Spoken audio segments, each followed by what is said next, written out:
And we're back with Tom now. Tom, you talk about the press and the media, and I have to ask you the question about last year, that your year of silence with the media. Do you want to just kind of talk a little bit about what happened, that whole scenario? Well, I had a press conference earlier this year to really go through it all, and I can synopsize that quite easily, really.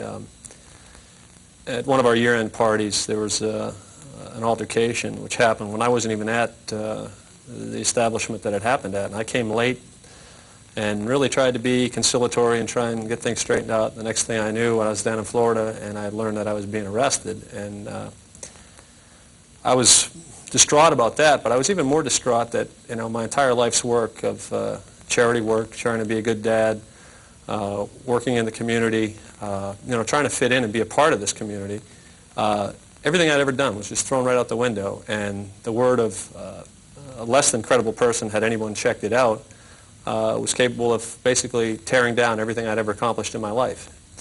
And I didn't do that. The media did that, and I was very unhappy about it. I'm still unhappy about it. But I mean, that's why I didn't speak with the media, because I just felt that that was wrong to be able to do that to somebody. If you look around, it happens every day in all media and in all facets of media. It doesn't matter whether you're an athlete or a movie star or a political figure. I mean, they tear people down constantly on very poor and very they take people down for things that aren't necessarily accurate. And I find that quite reprehensible, because you can't take it back. Once it's printed and it's on the front page, you know, that when they retract it or they take it away, you know, it's in that third section and section B, and it's about 2 inches tall. But your name has been besmirched forever, and they just can't give it back to you. And that really, you know, ticks me off. And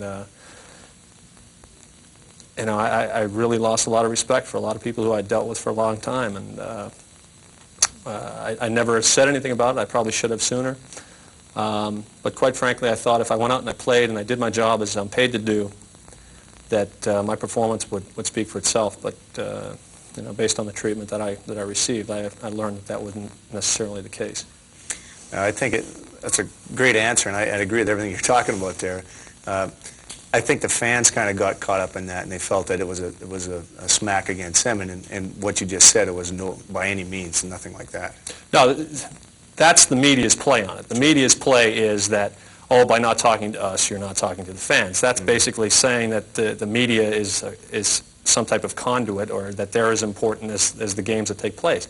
Quite frankly, I get paid to play. I don't get paid to talk to the media.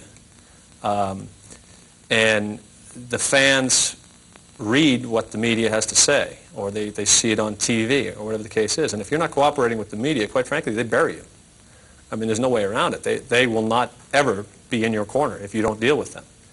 And that's what happened last year. And but that's not why I changed my mind and decided to speak with them. I changed my mind because the people who I care about and the people that are important to me, it was starting to affect them in a negative fashion. And that's really what brought the change about.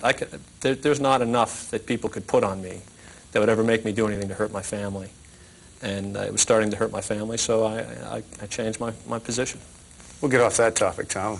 Put that one to bed. As I said, I can go on as long as you want to go on about that, because it's something that I feel very comfortable with, and that I was right in my decision, and I'll always believe that in my heart.